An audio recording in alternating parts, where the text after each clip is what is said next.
So with that, I'm going to introduce Max Luthy. Max, come on up. Thank you.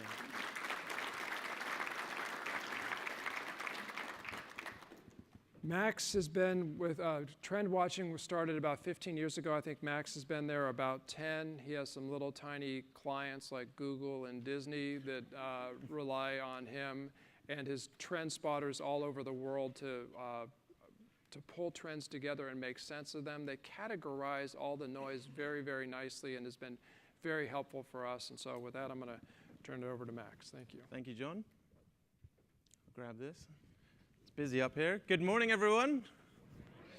Good to see you. I am thrilled. What a two-day agenda you have ahead of you. I am honored to be kicking things off today. I am thrilled to be sharing 5 key consumer trends for 2019 and beyond that can supercharge your strategy. However, seeing as I have 110, got a little delay on the clicker here, 110 slides to get through, and I don't want anybody to hurt themselves, pull a hamstring or something else, we're going to do a quick warm-up together. We're going to get loosened up for the day ahead. How are we going to do that? Well, like Design Lens, we have a database. We have over 30,000 innovations tagged by 140 trends in our database. I've handpicked 3 of those examples, and I'm going to present them to you. I'm going to ask you very simply, are they a good idea or a bad idea, and why? So I'll go through all 3 innovations. I'll give you a minute to turn to your tables, and then we'll see what we think. So first up, right around the corner from my office in New York, you have The Inside, a startup launched in 2017, received $2.6 million in additional funding last fall. And essentially, The Inside is a direct-to-consumer, made-to-order furniture company where you choose the piece of furniture, then you choose the pattern.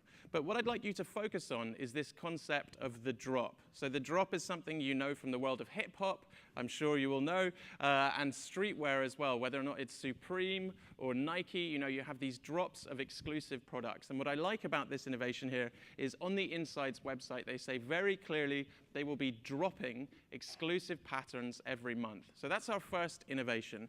Our second one, we're going to jump from New York up to Canada. This is Swimply. It is, the easiest way to explain it is it's essentially Airbnb for swimming pools. So I was marveling at, first of all, how freaking massive Texas is as I was flying in. Still blows my mind as a Brit. But you know, you could see neighborhoods where you have 4 swimming pools out of every 5 houses, and then those poor neighborhoods where it's only 1 swimming pool out of every 10 houses. If you're in one of those neighborhoods and you want to have a pool party, you can actually pay by the hour to book a swimming pool in the city that you're in. From Scottsdale to Seattle, you will find inventory. You'll find out if they have Wi-Fi, barbecues, towels, and privacy. Of course, privacy is important. So that's our second innovation.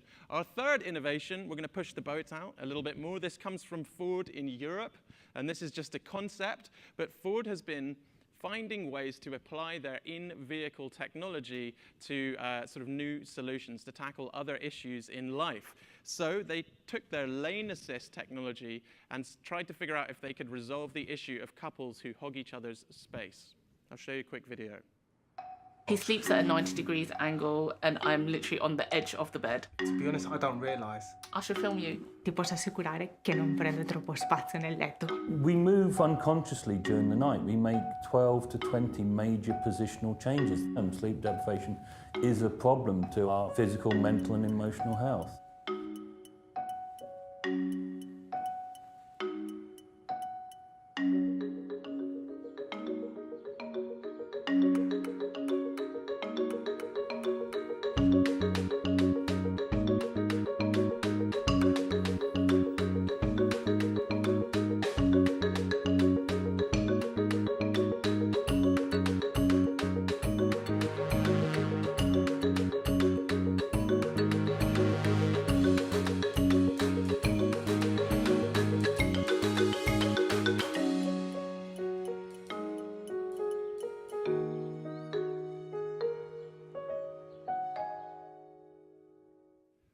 Okay, so it's just a concept for now, of course, but we have 3 innovations. Turn to your table. I'll give you about a minute to discuss the inside and their concept of dropping exclusive patterns on a monthly basis that you can customize pieces with. You have the Airbnb for swimming pools, and then the lane assist bed. I'll give you a minute to discuss them with your table. A good idea or a bad idea?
Okay, let's dive into it, guys. The inside. Can you raise your hands if you think this is a good idea?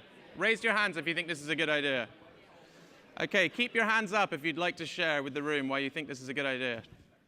Over here at the front.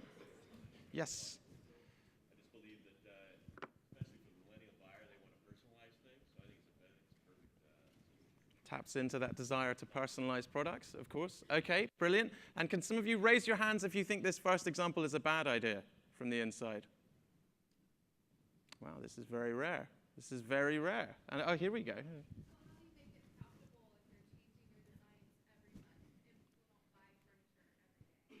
So you're thinking this sort of come back to our site to wait for that exclusive product doesn't suit furniture. Interesting. Very good point. Very good point. Over here, yes.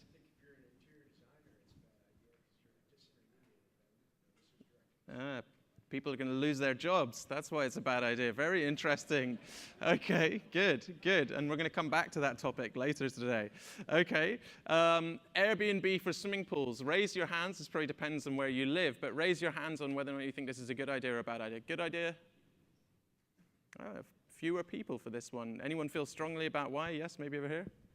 Well, I just like that people, first of all, have a way to bring in some income if they need to. Mm-hmm. And so that whole sharing thing, whether it's Airbnb is always great. But then it also lets people have a pool without having a membership somewhere. Yeah, very interesting. I mean, it certainly is one of the strongest examples of a real sunk cost, a literal sunk cost in buying a swimming pool and being able to recapture some of that value. Okay, and those of you who think this is a bad idea, Airbnb for swimming pools, raise your hands. This is the pool owners in the room, right? Okay, anyone want to keep their hand up and share why? Over here, maybe?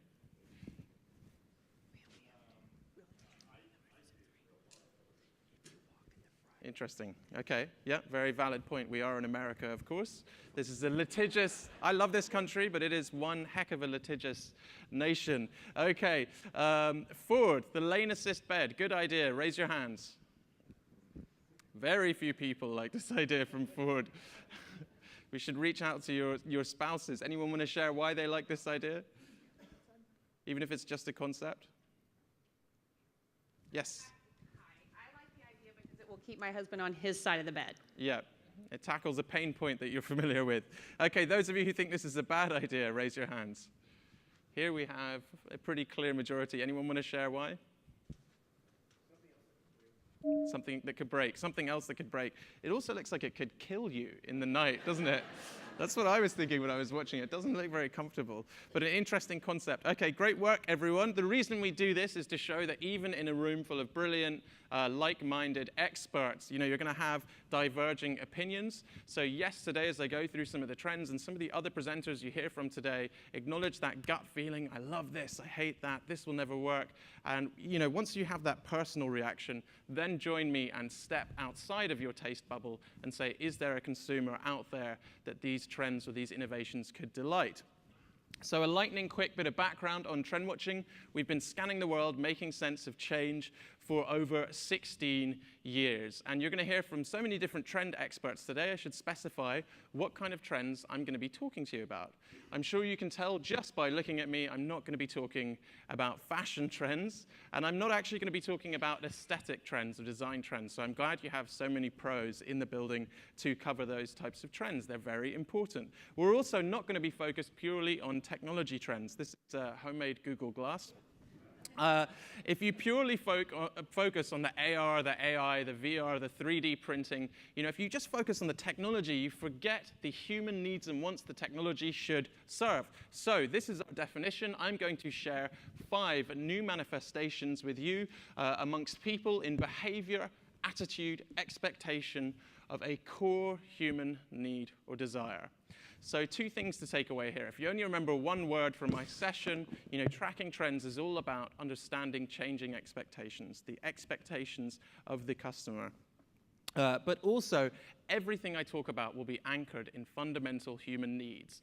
So that's going to be really important, you'll see as we continue. Why should you track trends? Well, everybody would like to know what their customer will want tomorrow.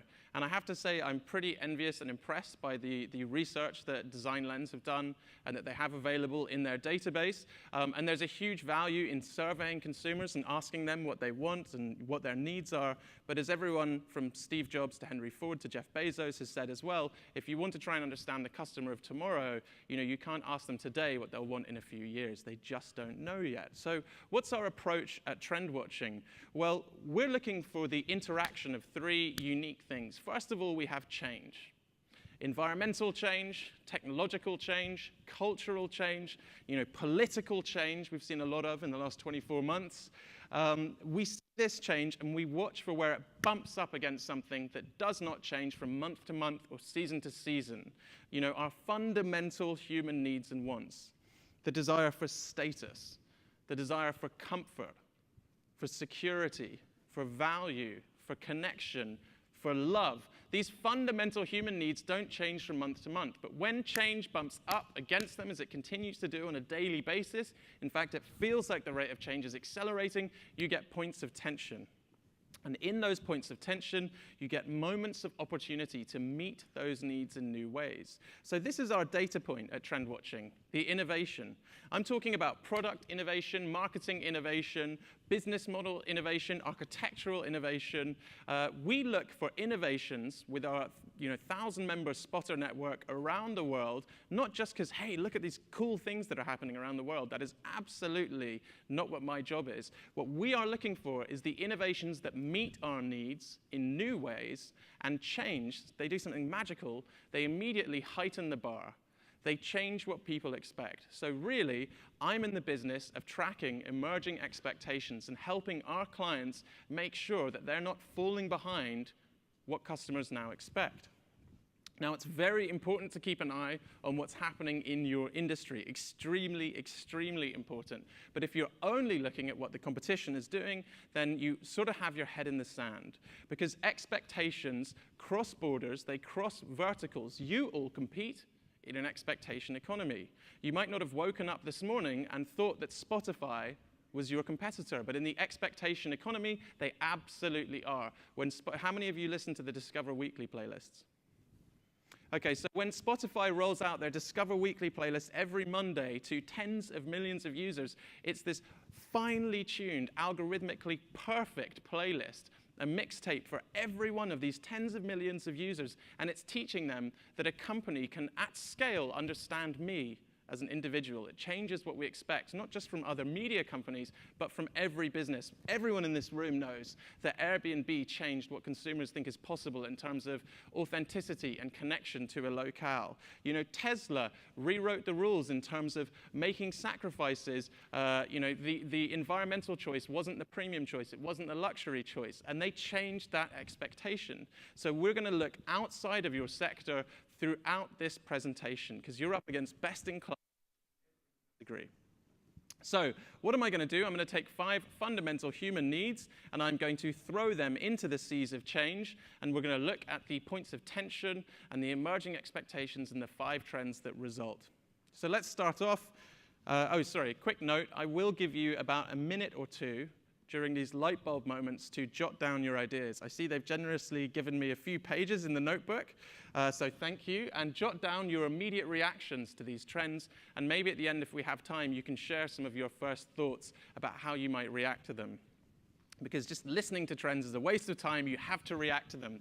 So our first human need is self-improvement, the universal desire for self-improvement. Once we have a roof over our head, we have food in our belly, Starbucks in our coffee cup, La Croix in our Sub-Zero refrigerator, we start trying to become a better version of ourselves. You don't need me to share Morgan Stanley's projection for global activewear sales. You've seen it yourself. People are wearing activewear everywhere, all of the time. Why? It's not just because it's comfortable and it makes your butt look good. It's because you are telegraphing to people, I am working on me. I'm becoming a better version of myself. I am climbing Maslow's hierarchy of needs and self-actualizing. Having said that, you have this other trend, this driver of change. Consumers today feel very pressed for time. So especially in the US, where Americans are working 100 more hours every year than the British and 300 more than those rascally French who love a bit of leisure. So when you have these two things bumping together, you have that point of tension, guys. You have to look for that point of tension, the desire for self-improvement and a lack of time. And this is where you see this trend, ambient wellness. We've been tracking it for a few years, but it is picking up steam. This is where time-pressed consumers are embracing brands that embed physical, and this is key, and mental wellness into products and into their physical surroundings. So a very literal example of this that I'm sure you've all seen running TV commercials and putting ads, full-page ads in magazines, of course, is the mirror. They literally are bringing the fitness class, just like Peloton, into your home. You hang one of these sleekly designed $1,500 mirrors up in your home. You pay $39 a month. And just like Kate Hudson, you can partake, in your Thai bow class or whatever it might be at a time that suits you. And the coach will even give you shout-outs while you're joining this class remotely. So they're eradicating that point of friction, which I think we all experience. Even if you want to work out and go to one of these classes, actually getting there is one of the biggest hurdles. Perhaps, like me, even if you had the mirror, which I don't have, but even if I had the mirror, realistically, as much as I'd like to work out, I'd probably end up doing what I'm doing right now and starting The Sopranos Season 1, Episode 1, and watching it all from the beginning again.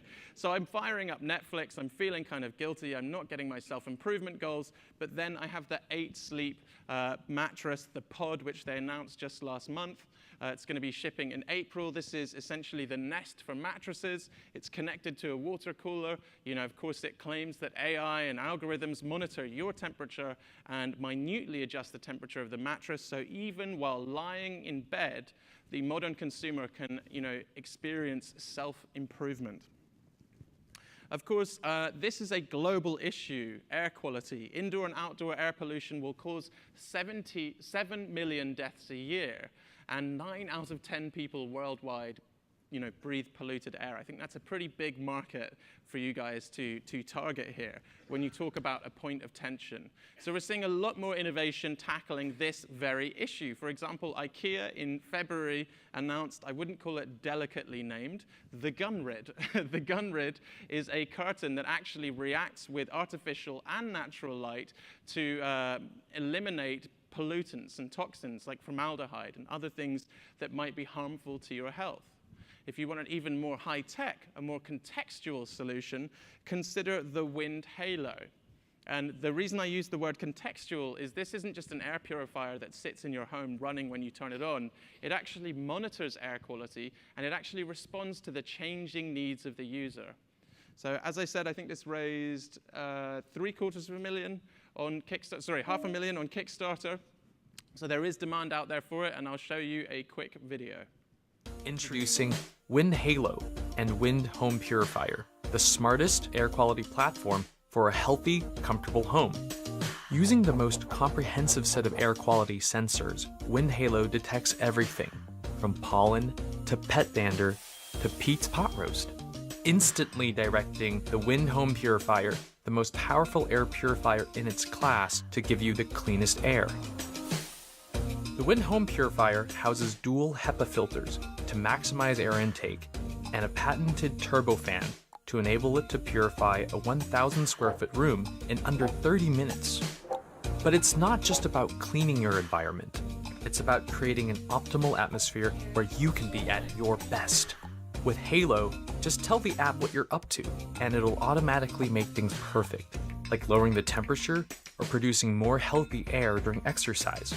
Using AI to combine sensor data computed at 100,000 times per second with cloud intelligence such as weather, traffic, and pollution, Wind Halo can identify the actual composition of your air with Air ID. And even better, tailored solutions for reducing harmful irritants in your home.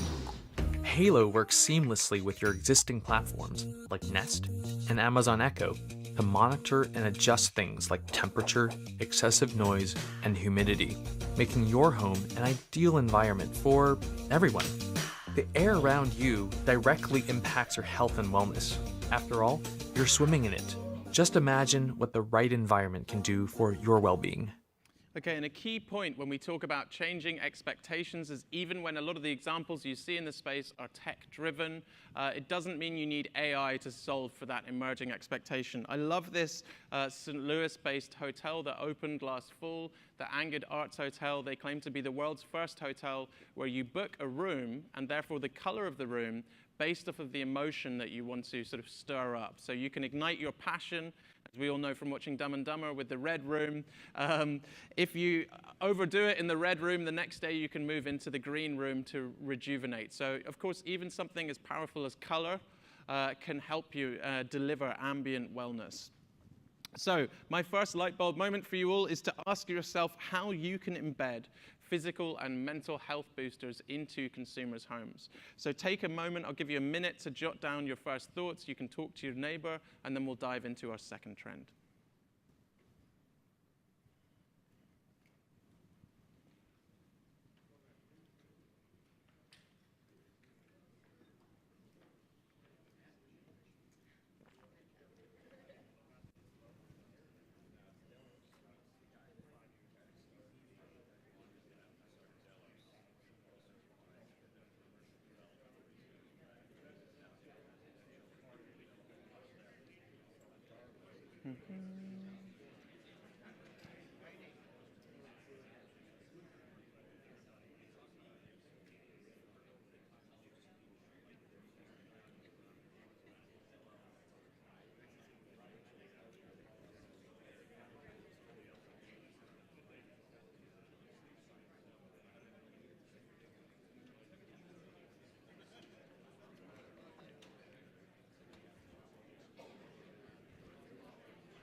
All right, let's dive into our second trend because we've got a lot to get through.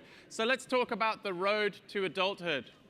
Around the world, the road to adulthood is paved with milestones: getting married, buying that first house. Yet you're all familiar with the, with the data points, whether or not we jump to China, where today in Shanghai, 20% of 28 to 37-year-old men are unmarried versus just 12% in 2005, to home ownership for young adults or people living at home in the US. 15% of 25 to 35-year-olds in the US were living in their parents' home. In 2000, it was just 10%. And I know the numbers have changed since 2016, but we know there's been a generational shift. And I'm not going to leave the English out of this. 55% of Brits from 18 to 24 don't know how to set up utility bills upon moving to a new place. They just sit there in the cold and the dark, and they text mum and dad, "Why did you make me move out? This is ridiculous." So this is a common, view of millennials and Gen Z. They're useless. They just won't grow up. But actually, there's a huge opportunity here. Rather than laughing at them and saying, "Can you believe how useless they are?" You can actually tap into this fundamental human need for support. You know, we all appreciate a little support. So this is what assisted development is about. It's about those young consumers. It's about identifying those hurdles, identifying those pain points, teaching them new skills, eradicating those hurdles, and helping them meet those life goals. And sometimes it's not as big as buying a house. Sometimes it's as simple as, you know, doing laundry. So Unilever did some pretty incredible research where they found 60% of millennials have something called the chair drobe in their room. I love the nervous laughter whenever I present this stat. I thought I'd given up the chair drobe because my wife identified it years ago and said, you know, this is really weird that you just put piles of clothing on a chair. And I've realized that now it's more of an ottoman that I'm using right now. But still, Unilever could have spent billions of dollars trying to convince young people to do laundry, but instead they created an entirely new product, Day 2. It's a dry wash spray. You spray your clothing, give it a shake. It gets rid of the wrinkles, it gets rid of the odor, and it softens the fabric, okay? No growing up required. Let's think about dentistry. I believe this is actually a Texan startup that identified that lack of time is in the top 3 reasons 18 to 34-year-olds don't go to the dentist. So what do? Even people with dental plans, you know, paid for by their company aren't going. What do? You go to those companies' parking lots with your dentist's office. So Lydian Dental actually drives on site. It's very millennial-friendly design. They even have a snake plant in there, as you can see. And they will show you Netflix while you get your teeth cleaned. So there are companies eradicating these hurdles, finding bold new approaches to help people grow up. In fact, so many of the direct-to-consumer brands, the invasion of the direct-to-consumer brands from Warby Parker to Lola, from Hims, you know, you get everything from Viagra to bidets, that's the company Tushy there, direct-to-consumer. It's not just that they have this hipster aesthetic and they all use the same graphic design firm, which they do. It's also, they literally do, there's 2 that they use, I'm sure you guys know that. But it's also that they actually look at the customer journey and they remove entire sections of it. Consider Claire. You know, I'm going through this right now. We're renovating a Victorian porch. We're trying to find historic colors we also agree on. We go back and forth with sample pots, swatches. It's a total pain. Claire essentially uses a BuzzFeed-esque, for the BuzzFeed generation, a quiz, 8 questions to find out the colors that suit your personality. They send you stick-on swatches. You just slap them onto the wall, and then you can order them, of course, delivered direct to your home. Look, when we think about getting people on the housing ladder, we can take this sassy view, and I know you guys aren't like this gentleman here from Australia who said the reason young adults can't buy houses is because they spend all their money on avocado toast. And you can take a rather extreme approach, like James Law, an architecture firm based in Hong Kong, where the price per square foot, I think, is now the highest in the world, who have said, look, we're going to use concrete water pipes that people can live in until they can save up for a new home. You know, it's bold, it's a little dystopian, but what about breaking up the concept of saving for a home into digestible chunks? You know, I'd like you all to take a little bit of inspiration from the success of Acorns. Acorns essentially has made things like saving money, and with Acorns Later, launched last year, which 350,000 people have already signed up for. Even, you know, an IRA is more digestible, less intimidating, more passive. You barely even have to think about it, which works for the next generation. So for this generation who've grown accustomed to shortcuts and assistance and the eradication of hurdles, you know, how will you adapt your process and the work that you do? Take another minute to consider that, and I think some of the panels today might be tackling this as well.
All right, I'm going to dive straight into our third trend. Now, when I speak at conferences, particularly retail conferences, and I mention the A word, automation, people start to think about the jobs that are going to be lost. And it's no surprise. We've all seen headlines. Robots are coming for your jobs. Millions of jobs will be wiped out in any... You can imagine even those poor, suffering accountants are at risk. Okay, and around the world today, large majorities believe technology will displace human labor. How frightening.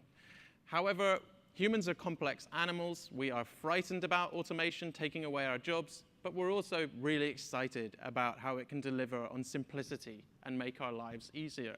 And in fact, the space where we are already seeing automation deliver on simplicity is A-commerce, automated commerce, which looks to be as disruptive as M-commerce and e-commerce before it, where from discovery to delivery, consumers will look to automate almost every element of the retail process.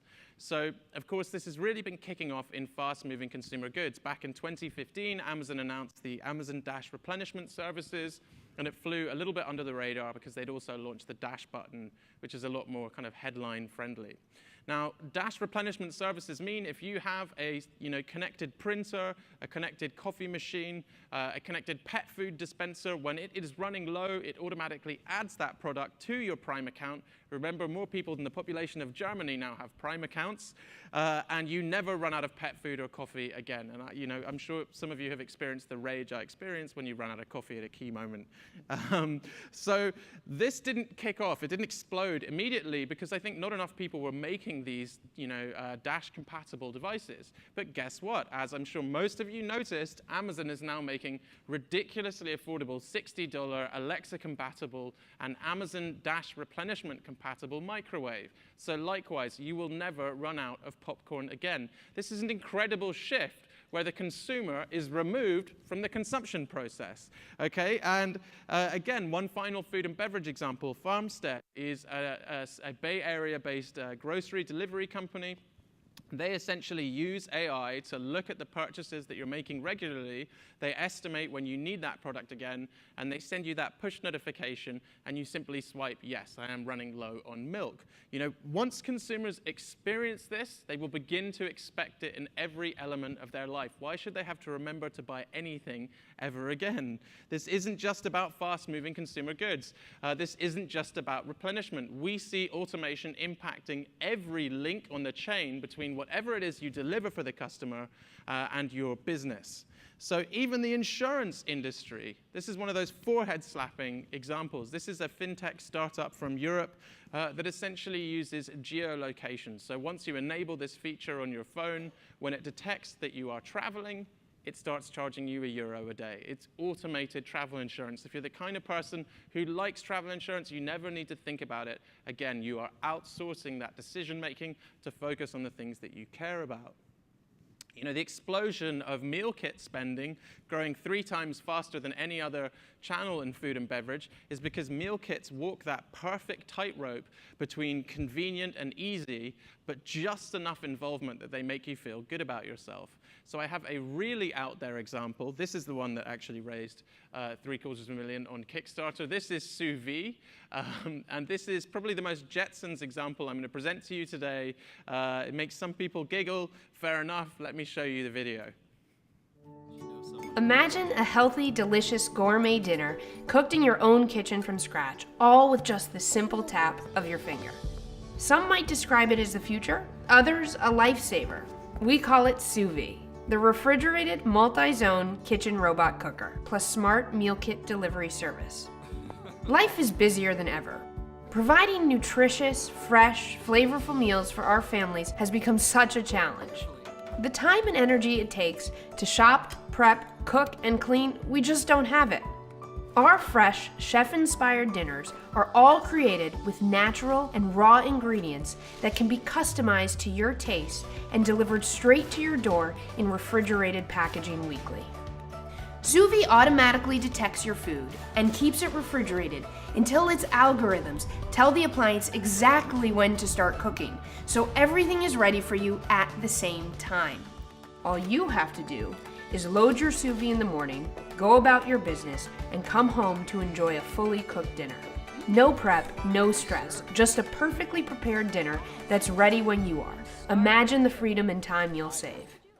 I didn't realize how absurd that guy who's pretending to have cooked the dinner looks until I genuinely didn't. Call me naive. I put this in a presentation and everyone started cracking up when they saw this guy be like, look what I've made.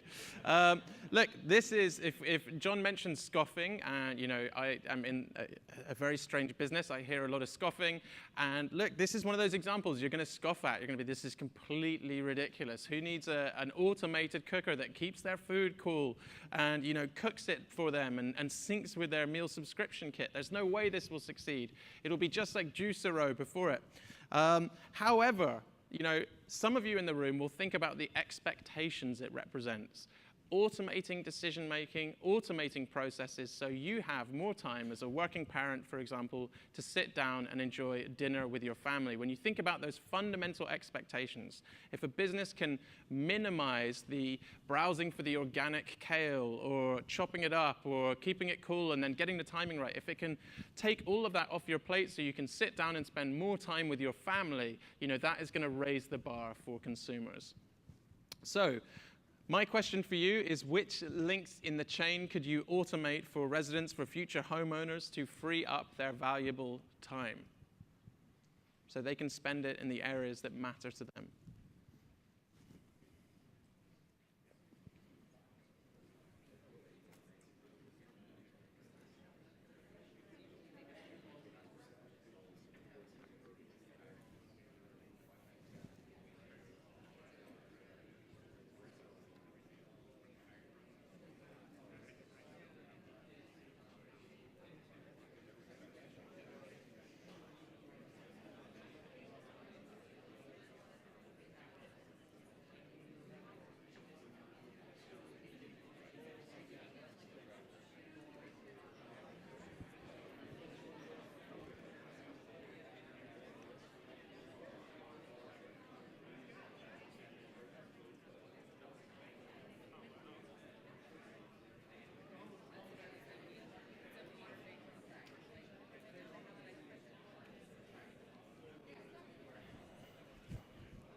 Okay, let's dive into the next one.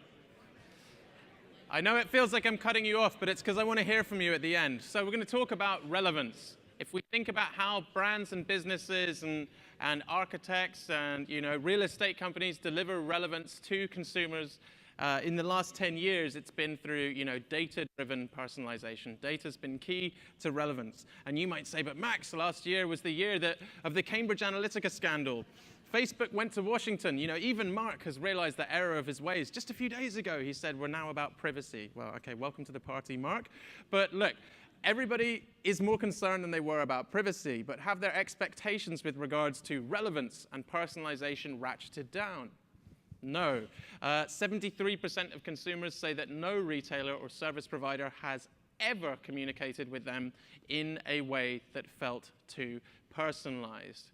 So where next in this trend? Well, we're seeing something really exciting, something we've seen time and time again. Expectations created in our online lifestyles are coming into the real world. They're coming into the physical world.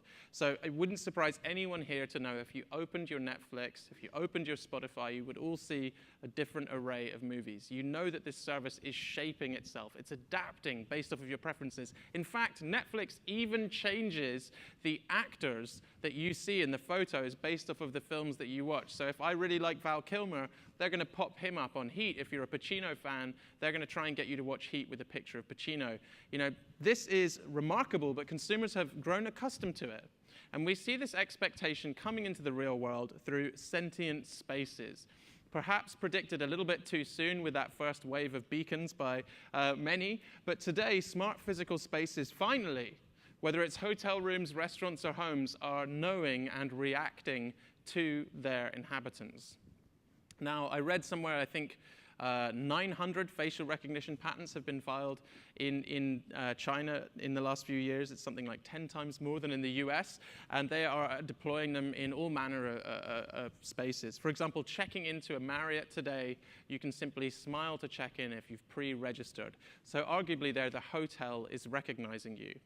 And then you have some more devious applications of sentient spaces. You have marketers, for example, these billboards in Sao Paulo subway stations that monitor the average age, demographic, and emotional state of commuters to shape their marketing, to show them more relevant ads. Similar technology has been rolled out in Albertsons supermarkets in the US. So I'm not so interested on permissionless sentient spaces. I'm focused more on when the user has given permission to the business to provide them with a more relevant experience. Consider this. Typically when you are sitting in an NBA stadium, you are sort of anonymous to the NBA or to the stadium.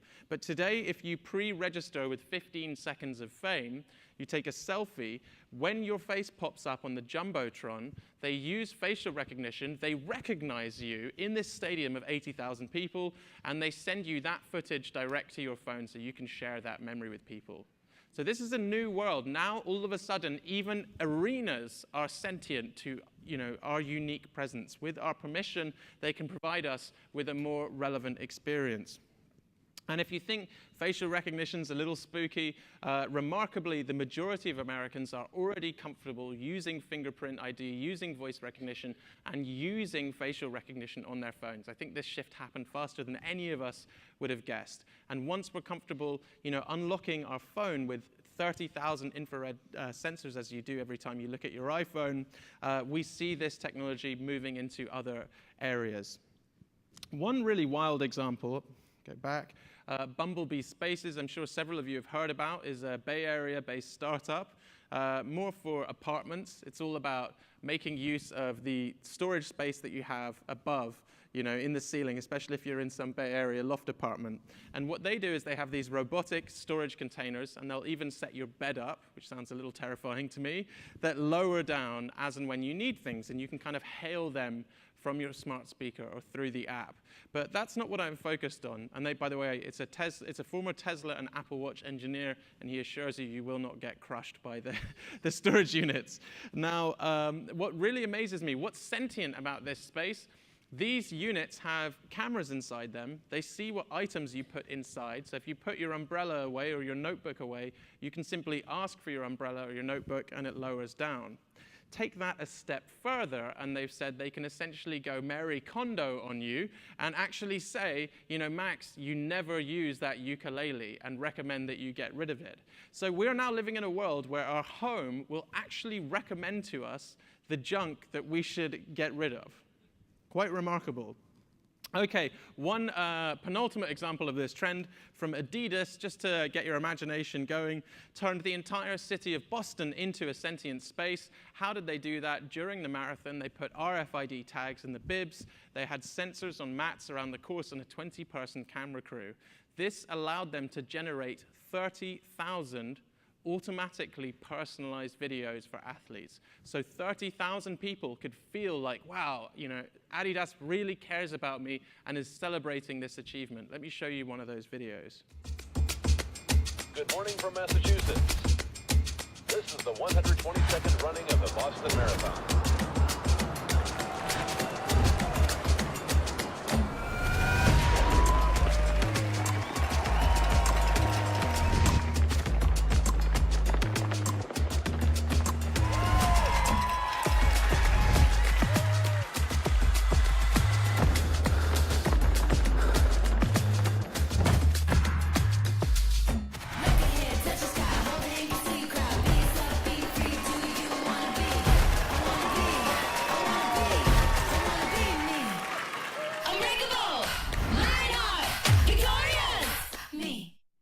Absolutely blows my mind, that. And to me, it says, I think we've come a very long way from the mid-log ride selfie, right? That used to be incredible technology. Can you believe they captured us on the log ride? Also, I think this photo shows you should not vape before you get on the log ride. Do not Get high before you go on the log ride.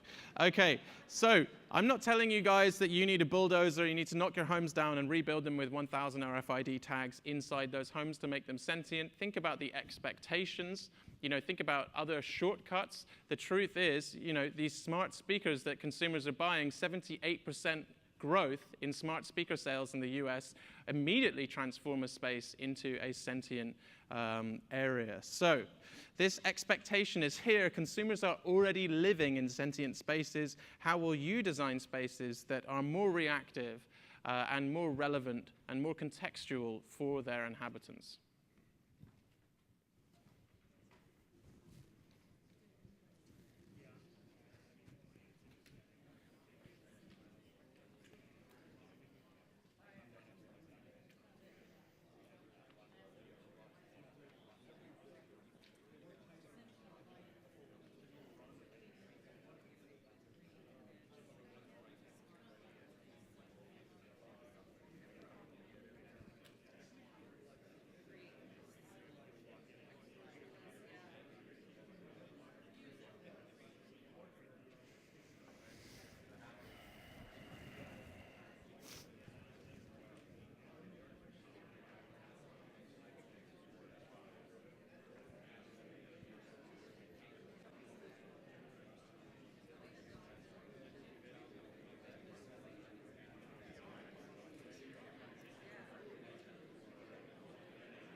Okay, one last trend from me, everyone, and we're going to talk about the fundamental human desire for connection. I think it's one of the reasons that you're all gathered in the room today. It's important to connect with other humans.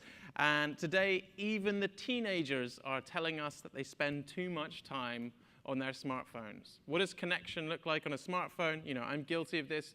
I finally leave the house. I finally go out in New York instead of going straight home to see the kids. And instead of speaking to another human being, I'm getting into an argument on Twitter.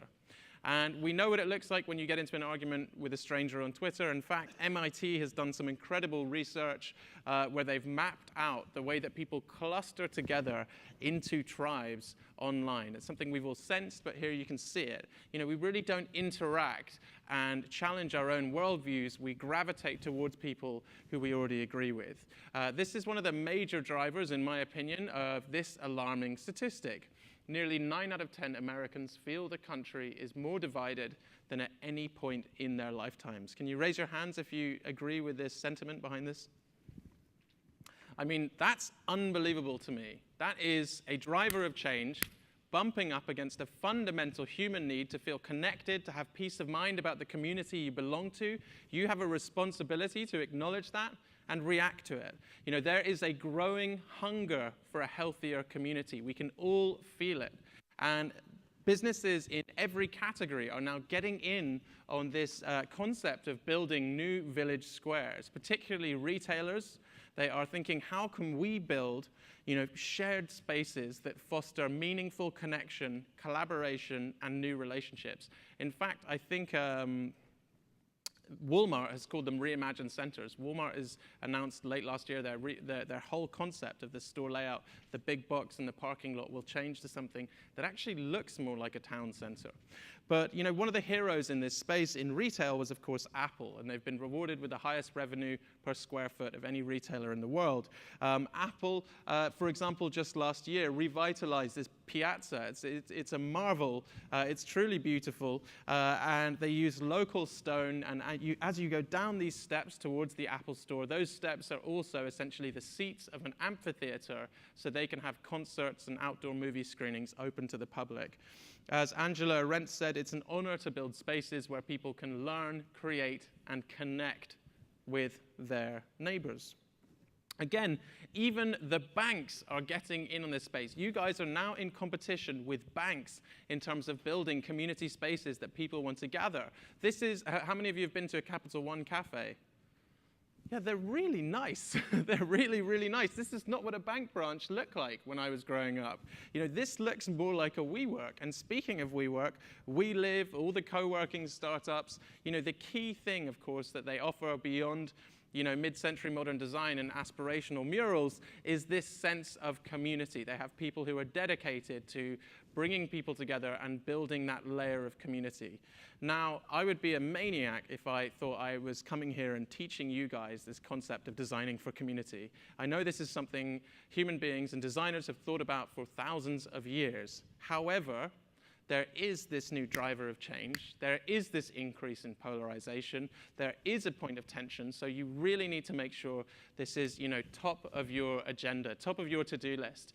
There's some really out there approaches to bringing people together. I'm not sure I'd recommend this in Texas. I would not recommend climbing onto someone's balcony in Texas. But social balconies from the Netherlands is essentially a concept of modular balconies that you could then add to urban areas to build more connected communities. Perhaps it's not you know, about some big, expensive architectural feat. It could be as simple as putting in a piece of cardboard or a sign. For example, Costa Coffee, the UK is so worried about isolation. We have a minister of loneliness, which is a really wild job title if you think about it. And in Costa Coffee Shop, they now put cardboard signs on the tables in thousands of locations around the country saying, sit down here if you want to have a conversation. Because English people, we need permission to start a conversation with each other.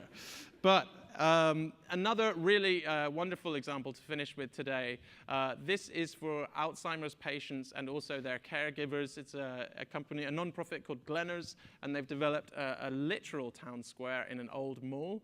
And they're going to be opening, so one's in California, they're going to be opening one in Baltimore, I think, in 2019. I'll show you a quick video about it. Living with Alzheimer's or dementia can be overwhelming and confusing. Now they can go back in time to a place they know better, where they can hopefully find some peace. Every inch of Glenner Town Square is built with purpose and attention to detail designed to transport you to another time. 2018 is very, very confusing, but when they go back to a time where they still have some memory, which is between the ages of 10 and 30, it brings them a lot of peace and a lot of comfort because they recognize a lot of things. Lisa Tyberski is with the Glenner Center, the nonprofit behind Town Square. She lost her mom 5 years ago to Alzheimer's and says she would have loved it here. They're using reminiscence therapy to bring people back to a time where their memories are strongest. They'll leave. Okay, so one kind of out there, but also I think wonderful example to finish with today. One final light bulb moment before I turn it over to you guys and hear some of your first reactions to these 5 trends. You know, can you design homes that are the building blocks of stronger communities? I'm sure this is something that's already on your radar, but you know, push it to the forefront because there is a real tension today.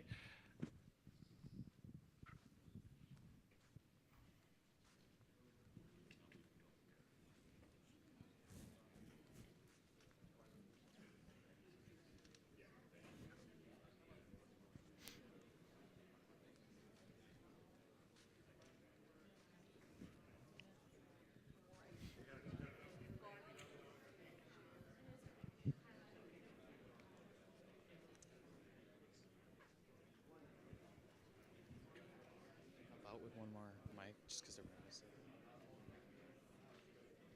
Ooh, we only have 2. Actually, oh.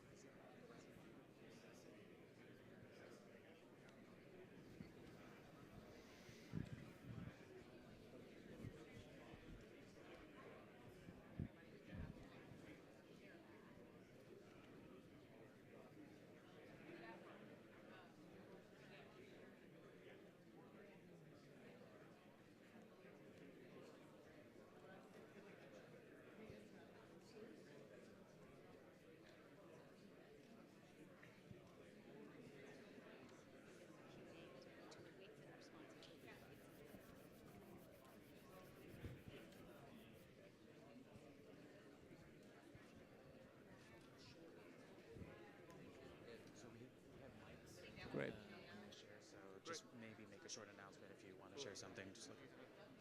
We're going to have one on this side as well. Yeah. Just stand in the front. Yeah.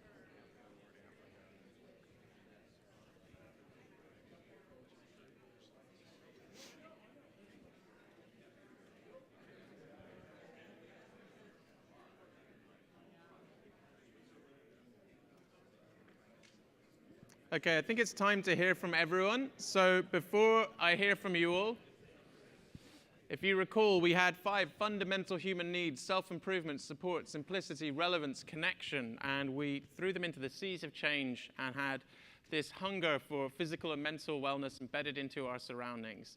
You know, these young adults who are struggling to achieve some of the milestones and markers of adulthood, whether it's doing laundry or buying that first home, how can you offer assisted development? This shift from, you know, very human-driven commerce to automated commerce, outsourcing a lot of decision-making, trusting that you'll make the best decision. You'll get me the best product, the best price, as and when I need it. Sentient spaces, spaces that are as reactive to us as our Netflix accounts. And finally, you know, this huge opportunity to help repair some of the frayed fabric that we see in communities today with Village Squared. So we have 2 roaming microphones. If you want to raise your hands and just share some of your first thoughts, your first ideas about how you could respond to any of these trends, you know, of course, introduce your name, your company, and we'd love to hear from you. Don't be shy. This is America. People are opinionated here. Did ambient wellness resonate for anyone? Yes, is that someone in the back, or was that just a... Yep.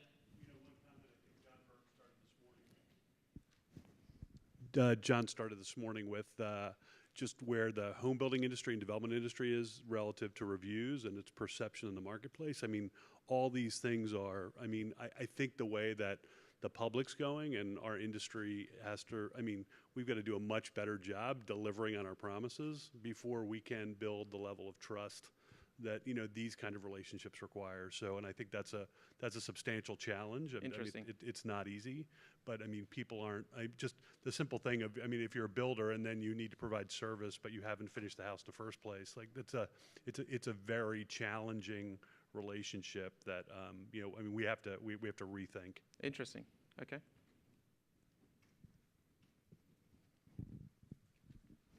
Yes. The tribal thing really resonated with me because we spend so much time talking about segmentation, and if people are segmenting themselves online by, you know, similar music tapes or similar political beliefs, could we be, I mean, Margaritaville's probably doing the parrot heads with music beliefs. I mean, should we be doing the same type of things, targeting consumers who want to live with other tribe members? We discussed it here. She said, well, that could make the world even more polarized. And it's like, well, are we going to fix the world or are we going to go with the world? It's something to think about. Very provocative.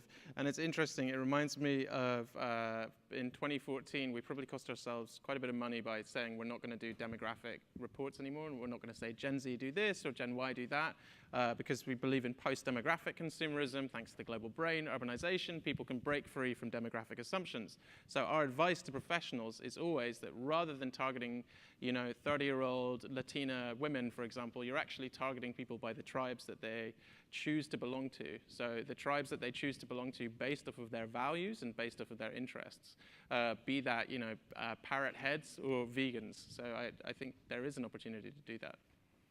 Yes, down here. Well, you mentioned tribes, and I found it interesting that we're trying to segment or trying to segment out versus trying to blend. And I think some of the communities that I've seen really successful lately are ones that blend a senior community with a first-time buyer versus a second-time or whatever move-up buyer.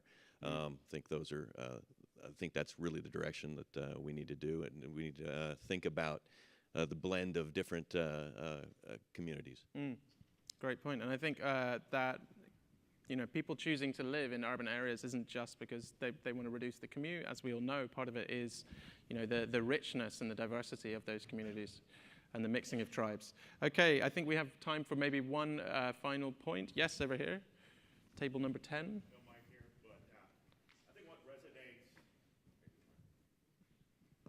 I think one thing that resonates with the theme here of all these different ideas is in our industry we've become so much, I was mentioning this earlier, kind of commodity based, right? We're selling a product, and everything that's up here that you see is a service.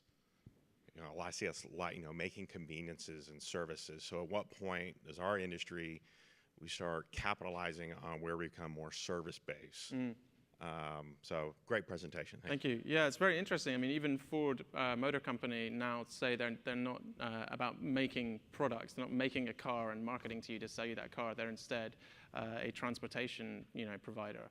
And you see even automakers are shifting to subscription-based vehicle ownership because, again, they recognize we were trying to get you to buy that car and then working out how long you'll have it and when you'll buy another one. But actually, we should continually, if we really want to have a place in your life, we should continually meet that fundamental need you expect from us. So cool, great point to end on. Thank you so much for your attention this morning. Feel free to email me, Max at TrendWatching. I think you'll get sent a copy of the deck.